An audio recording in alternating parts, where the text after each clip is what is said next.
Welcome to the Popcorn Junkies. Here we are. What are we reviewing? Top Gun 2. Top Gun 2 or Top Maverick. Gun Maverick, which of course is Captain Pete Maverick Mitchell, played by Tom Cruise. Were you a fan of the original? Do you remember the original film? Very, very vaguely. I know I wasn't a fan. My breath away. Yeah, you couldn't ignore the music. It was everywhere. Except I thought it was from Ghost. Yeah. There's a very funny skit somewhere online where Quentin Tarantino is trying to talk about the subtext of Top Gun and how it's a subtextual analysis of homosexuality. Oh, okay. Yeah, which I think, to be honest with you, watching some of the scenes in this film, I think it's absolutely overt. A lot of homoeroticism going on in this much. film. Okay, this is Top Gun Maverick. This has been a long time gestating, and tragically, obviously, it was first talked about and mooted around 2010 or thereabouts. And Tony Scott, Ridley Scott's brother, was attached as the director of the original and to direct. And sadly, he committed suicide in Los Angeles. Put it on ice. Val Kilmer, in the interim, has been very ill, obviously with cancer and throat cancer, and so he's I think he's in remission now. But you know, they wanted to get him on board, what have you, and obviously Tom Cruise. So it's been a long time coming. Yeah. But what they're calling this in Hollywood is a legacy sequel. And it's opened. It's Tom Cruise's highest grossing opening film of all time. You're kidding. This weekend already, it's his biggest, most successful film opening. As it turns out, I've seen it twice. Tom Cruise. Give us your thoughts on Tom Cruise. He seems a bit balmy, you know, like whenever I've seen him in real life or on couches or whatever. It's very hyperactive, very grinny. Yeah, I think he should grin less. Do you? Because he doesn't I never believe him when he grins that much. Yeah. I like him just with a smile. Yeah, no, it's sort of like he goes into a rictus of It's a bit insane. It's a bit manic. manic. Insane. Yeah. But, and I thought this during the watching of this, but I've thought it before in the past during the Mission Impossible films.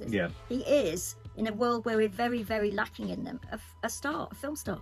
He's actually one of the last what they call like a matinee idol, and I mean you can't say that about many people. No, I mean others you could possibly think of George Clooney, and they've sort of faded away, haven't they? Really, over the years. He's stayed. Yeah, he has. And almost everything he does now, I mean, I fully believe, because of all the publicity in Mission Impossible where he did the leap and then broke his leg. I sort of more or less imagined that he'd be flying that plane himself. Well, I think they were genuinely in planes for sure. I mean, I don't even think Tom Cruise could fly a fighter jet. I mean, that would be incredibly dangerous. But I'm sure he could hang off of one. Yeah. If I'm honest, I was not a fan of the first film. It didn't do anything for me. It wasn't that I wasn't a fan. I just felt nothing. I felt I would have seen it. Yeah, it felt very.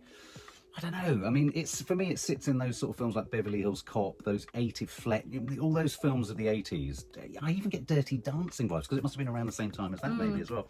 But it never rocked me. And I think mainly because I've never been into fast cars, so the Fast and the Furious has never got me. I've never been into, even less so, fast aeroplanes. No, I think same with me. I think you can have an innovative car chase.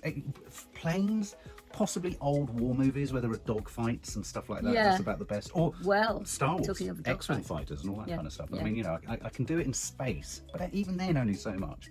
So I think, but also they added to that, Marcus. Sorry to interrupt, but don't you feel that one of the reasons I didn't feel anything for the first one, and it's the big thing that I don't like about this one, is the sort of overt patriotism, where you know every time anybody sort of almost says America, they cover themselves with the flag and play the music. Yeah, absolutely. And the mise en scène, if you like, the set design has always got the red and white stripes. Yeah. It's very patriotic. It's very American. It's set within the Air Force, so you've got all of that. You've got lots of even the shots of people standing at lecterns and talking. They're shot from below. They're looking up. They're sort of leaders. It's very male. It's very military. It's very patriotic. And so that doesn't really work for me. No, it doesn't work anymore. No, and yet this film does all of that. But so yes, I come into this. I wasn't entirely excited. I wasn't having a good day when I saw it. No. And I was hoping it would just kind of escape, but allow me to escape. I did like straight at the beginning of it. You got that. Wow. What is that? Wow. No, you just got that. Wow. And what is that? Wow. I swear it's the wow of Harold Faltermeyer, who did Axel F for Beverly Hills Cop. Oh. That 80s doyen. The soundtrack was really giving me 80s. So I found myself dragged back to a moment in the 80s, which I thought, I didn't like it back there, but I thought it's quite comfortable. Yes. I feel sort of, safe. Yeah. I feel like I know where I'm at. So I think, yes, I wouldn't have said I liked the soundtrack, but I found the good word that you used is comforting. Yeah, I found it very comforting. Yes, there is something very comforting about it. It was very safe. I felt I knew what I was going to get, and it just it was weirdly comfortable. Yeah, it was weirdly comfortable. Anyway. It was a good. There was a. Oh yeah, sorry, we'll get to that. But it was a good beginning, and I always think that's really important. What was the beginning? Oh, it was him trying to go break Mach 10 or something. Oh wasn't it? yes, he was in a plane trying to break Mach 10. Trying to establish the rules, but also establishing the prime rule, which is in every film that he's in, he's a rule breaker. He's always a rule breaker, but it's always a rule that he's breaking for the better good of man. Of mankind. And he's always kind of going against authority. But he is. And even authority around Tom Cruise is kind of going, I'm not too sure of my authority. And they're always looking down on him. They're always looking down on him, and then they always look up to wonder if they need to do something about it, and then they look back down on him, and he's always there like this. Grinning and bouncing around like an absolute nut job. Yeah, exactly. I mean, there's a shot of him on a motorbike where he's like that. I know. If you add grinning, he's waving. If you add grinning to G-force, I know. There were. I have to say, I was really surprised. I was pleasantly surprised that in some of the shots where they're obviously in cockpits, the G-force was so genuine that it was so unflattering. His bags at times were kind of overwhelming his eyeballs. Yeah. So who else is in this? We've got Jon Hamm in there, Miles Teller, Jennifer Connelly. Val Kilmer, Ed Harris, and all you ever need to do with Ed Harris is just shoot his head in big close-up with sunlight on it, and tell people this isn't he's not dead. He's quite skeletal-like, great isn't it? Face. Great Brilliant voice as well. Though, gravelly voice and shutter blinds. You know, it's always this lines. It's stars and stripes. Everywhere, stars and stripes everywhere. Jon Hamm was good, didn't you think, all the way through? It's a reliable presence. Oh, he's a safe pair of hands. He's got a big head. He's got an enormous head. Is that something they go for? Do you think they come in and they audition and say he's got a very big head? He's got. It's a bit like not Val Kilmer. Val Kilmer's got quite a big head as well. It's all the large heads. If you come here for really erudite film analysis, then we'll get there. We will get. So essentially, without going into the finer of the plot, because it's a pretty paper-thin plot, he's brought out of retirement, essentially. He's brought in to train a bunch of pilots to go on a mission to take out a nuclear installation, in an unnamed, I'm sorry, I thought in the Weekly Rushes it was Iran, an unnamed rogue nation's facility. I thought they did. Oh, okay. And so he's got to train them. There's a little bit of beef in the team, because, of course, there's the son. Miles Teller plays the son. There has to be beef in the team. Yeah. Miles Teller plays the son of one of the, I don't know the name of him, but one of the previous sort of buddies of Tom Cruise who died in the original film. So there's that idea that, was Tom responsible? Could he have done more? And all that kind of stuff.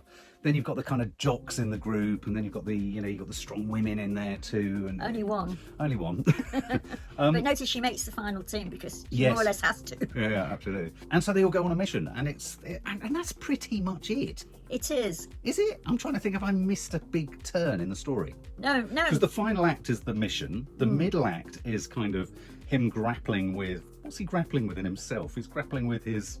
Inability to take orders, I should think. Inability to take orders, his capacity to build a team, how to build sort of loyalty between them all. His methodology is always a little bit suspect to the authorities.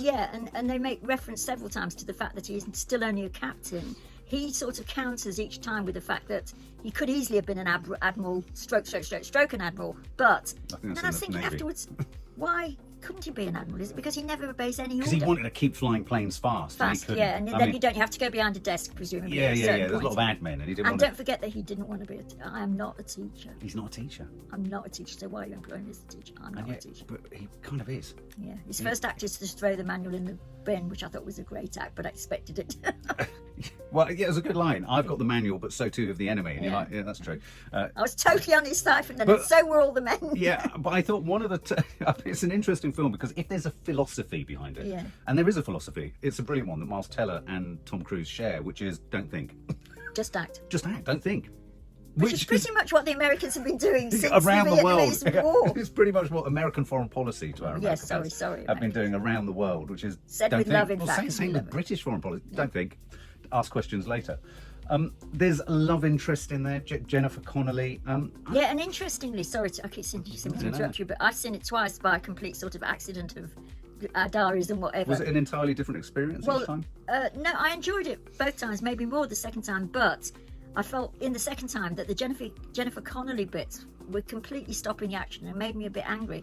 I couldn't get it at all. I wasn't on her side. I don't understand. I thought he could have done it. I thought they were entirely superfluous. That's the word I'm looking for. Because there wasn't even any sauce in it. I mean, I've often, since the age of 6, I've thought, why the fuck are they putting these stupid love scenes in? Apart from in The Go-Between, where I found it incredibly interesting.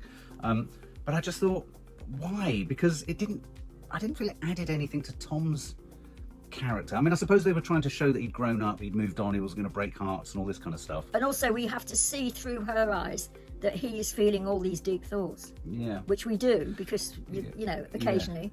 Yeah. But don't you think? Yeah. I mean, what deep thoughts is he feeling? Well, I mean, when they're all at the piano and he's outside and they don't yet know that he's their teacher, and he's sort of looking very... It's about belonging and not belonging, isn't it? He's outside the system and in the system. Yeah, and also he has done a thing with the Miles Teller father thing that we don't even know yet what he's done. I mean, some people might know. Yeah, well, from the first... Well, he's got survivor's guilt. He's got survivor's... He's got survivor's guilt. And I think, you know, within all of that, there's... Yeah, I mean, you know, there's layers of that. This isn't you know, this is not meant to be an intellectual kind of thematic film, massively. But those are some of the themes in there. The aeronautics, the footage, the air footage, there's a lot of flying in this. I wasn't expecting to enjoy it, but I found it quite stimulating. I thought that's the bit that surprises me the most. Yeah. There's an awful lot. I mean, there's at least 3/4 of the film is that, isn't it? Would you say? Yeah. And I thought that was absolutely riveting, to be honest. Yeah, and I thought they did a really good job, because the problem with that kind of footage locked in the cockpit, with obviously, you know, quite rapidly grabbed shots of them outside, there'll be visual effects as well as probably, you know, and obviously real flybys. You know, obviously I'm always fascinated with how do they shoot this stuff.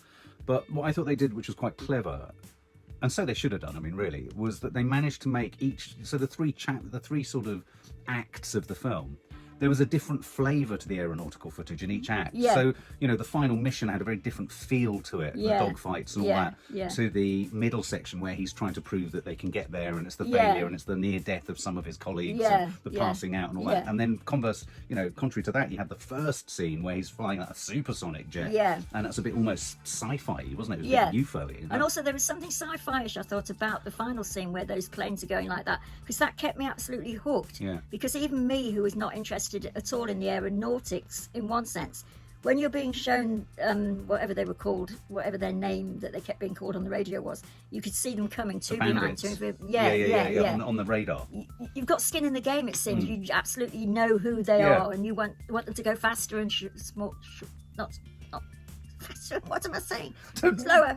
No, you don't want to go slower, do you? Funny little details, technical details, that reminds me that I am a boy deep inside. Are those moments where the planes would tip up and almost fart their flares at a missile, obviously to kind of so that the missile hits something other than them. They're like decoy kind of. I thought I quite liked all that. I thought all of the aeronautics were really good. I thought it worked really well. I thought you made a really interesting point coming out. I really liked the way you really felt you were in the cockpit as well. It wasn't just sort of close-up faces, but they were pushing their hands against the things, and they were looking around themselves and all that. There was interactivity with inside the cockpit. And I thought that was important, because although I've never flown a plane, obviously I drove a lot, especially as a younger woman, and part of the sort of skill you felt of those men was the fact that they were in such a constrained space, you are in a car, having to look here, look here, look there. I felt that was a very good touch. So whoever gave them advice about that, it was good. A lot of sort of an officer and a gentleman sort of stuff. I really liked the location. I found it very 80s safe, the location of the bar. I thought it was cheesy, but kind of nicely so, when she was ringing the bell and he had to get an order and they all carried him. There was something very sort of, man, what's happened to the innocent days of buy everybody around and then throw him outside. Throw him out the door, and land on the floor. Land on the floor. Because he's only Tom Cruise, he's only this big. Yeah, but he still landed like that. He did not stop laughing for a minute. He was a smiling... Now, we can't not talk about the incredibly, I thought, emotional moment where he went to see Val Kilmer, Iceman. Yeah. And he had to talk through a sort of computerized system. And obviously Val Kilmer widely reported that, that he's been struggling with throat cancer. I believe he's in remission. He's soon to appear also in the series of Willow, which of course he was in the original film of that too. Oh, you loved Willow, didn't you? I loved Willow, yeah. And so I thought that delivered again in a cheesy fashion. I thought that was quite a meaningful... Apparently it was an incredibly emotional shoot day for Tom and Val. I can imagine. I didn't know the story of Val Kilmer until Mark told me. So the first time I saw it, I didn't know that and wondered why it was all going on in his hands.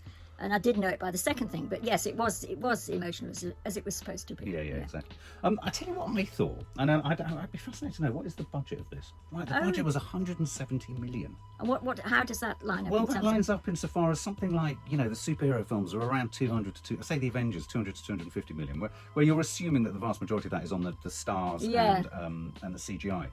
There's obviously Tom Cruise in there who'll be commanding a bumper paycheck. But the thing that struck me about this film, which in and of itself made it feel even more 80s-like, was that when you break down the constituent elements and locations, there were very few. Yeah. There was a lot of talking heads, Yeah. There's all the aeronautical stuff. So let's just park the aeronautical stuff to the side for a minute. Then you've got lots of talking heads kind of in Jennifer Connelly's home, in an office. They're all sort of sitting on chairs, being taught stuff. And then you've got the bar. Yeah. And that's it. Yeah, that's true. It's incredibly simple, and I think that added to it. But I was just curious. I was thinking, where have they spent all their money? I mean, I presume it must be very expensive to attach many cams into the cockpits of planes. What is amazing about it, the film as a whole, is that, and I thought this both times of seeing it, is that I'm totally sort of anti the forces and anti-war and anti-war people going to war, and totally, I thought, not interested in aeronautics at all. But I became fascinated a bit, as much as one can in a film like that, by the technicalities of things, like the fact that it's a giant elastic band that sends these things on and off these aircraft carriers. The fact that everything is sort of seems posited or put on a knife edge of nothing. And yet these men are throwing themselves around. And obviously, clearly men have done that and survived. It's remarkable. It is remarkable. Interestingly, there's a quote here from Jerry Bruckheimer, the producer of the Pirates of the Caribbean franchise too. He said that the actors had to learn how to run the cameras themselves, because when they were up in the jets, they would have to direct the cameras themselves. Whoa, that's interesting. They needed to be taught about the lighting, cinematography and editing, as it is the once-in-a-lifetime experience. I mean, that's quite fun. And I think the film really benefits from that intimacy of their heads in... I mean, it's funny, because as a boy, in Star Wars, that's one of the kind of emblematic moments is the heads of the pilots and all that. Yeah. Though, of course, they weren't flying X-Wings because they don't exist. But in this, I thought that added a real urgency and immediacy and authenticity to the footage. Yeah, I did too. I did. And interestingly, although you say, it's parked within military, and although every image is kind of verging on patriotism, it wasn't overly... No, actually, as I've just done that, I thought there weren't many... There weren't many salutes. There weren't many salutes, hardly any. What about its homoerotic undertones? Oh, massive. I mean, I always like to see that. A particular scene all with no clothes on, playing football on the beach. They're playing football on the beach. With the most buff bodies you've ever seen in your life. The buffest bodies ever, with Tom sitting in a chair doing this. Looking at them, I was thinking, this is very strange. I tell you what, all you gay guys out there, and I say this fondly because I'm a gay woman, so it didn't have the same thing, was go and see this film for the central sequence of all these amazing male bodies playing football. And they're all sort of chest bumping each other. Oh, they're doing lots of stuff. They're beautiful, tanned. But I did notice Tom had pulled his pants really high. It's very interesting. Oh, bless. I mean, I've developed such a fondness for Tom throughout this he's film. grown on me over this. It's through sheer staying power. He won't go away. So you've got to like him. He won't stop smiling. No. And I feel somebody might punch him one day in his teeth. And it would be me. But as I say, it's done incredibly well at the box office. It's only been out for 3 or 4 days. There are enough sort of climaxes and false climaxes, in the sense of you think you've got what the film's going to tell you, and then there's a bit of a thing, because he then has to go. He starts off as a teacher, and then he has to actually take his team. I mean, Jon Hamm's very cross with him and says, but you haven't taught them, and so we're taking you off the case. And then he has to go and lead them.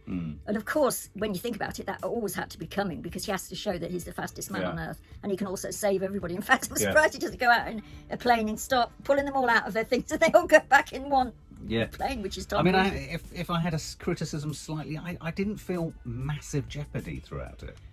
Mark, no jeopardy at all. I mean, I leant over at one point and I said, I think he's going to die. I mean, I know. I thought I would have very much been tempted to kill him off, but of course, Tom Cruise's agent would hate that. Yeah, and also, or even kill his friend, who was his friend, but to save his father, his friend's son. Yeah. But what they did with that was that was the sort of what they call the first sort of semi-climax, was where you expected them to die if they were going to die at that point, but in fact they ejected, and then Tom Cruise, after fighting a war on his own, flying a plane on his own, running through the snow, landing in the middle of trees and probably breaking every limb on earth, runs for about the next... I think it's written into his contract that he has to smile and he has to run. Has to smile, has to run. Preferably doing both. Found Miles Teller, they both reiterated the theme of the film, which is don't think, just do. Yeah. Which they've what done. were you thinking, Tom? Why did you think? You told me not to think. And the audience goes, that's true, we believe this rubbish, It's true though, isn't it? We all did. Absolutely. I mean, I think there isn't an awful lot of thinking in this film, but it's absolutely what it says on the tin. It is. I mean, it's absolutely what it says on the tin. It's a legacy,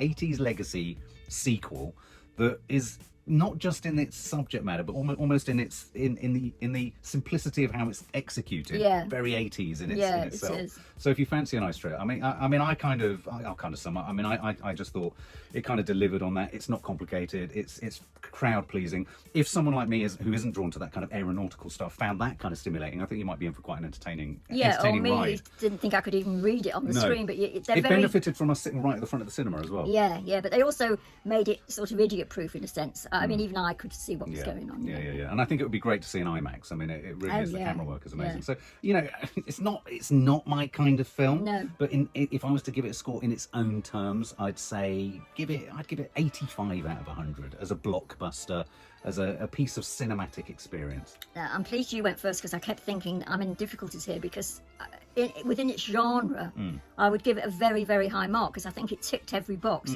But it's not a genre that I like or that I would go. But in fact, you're right. I mean, I'd give it 6 if it was. yeah. But I'm trying to go with the flow. guys. No, I agree. And in fact, I would go more or less the same, between 80 to 90, so 85. I'd go the same as you, I think, with the proviso that it's not my type of film at all. No. Well, there you go, guys. Top Gun, Maverick. Top Gun, Tom Cruise, yay! For more film and family fun, don't forget to click the subscribe button and make sure to click the bell to never miss an update.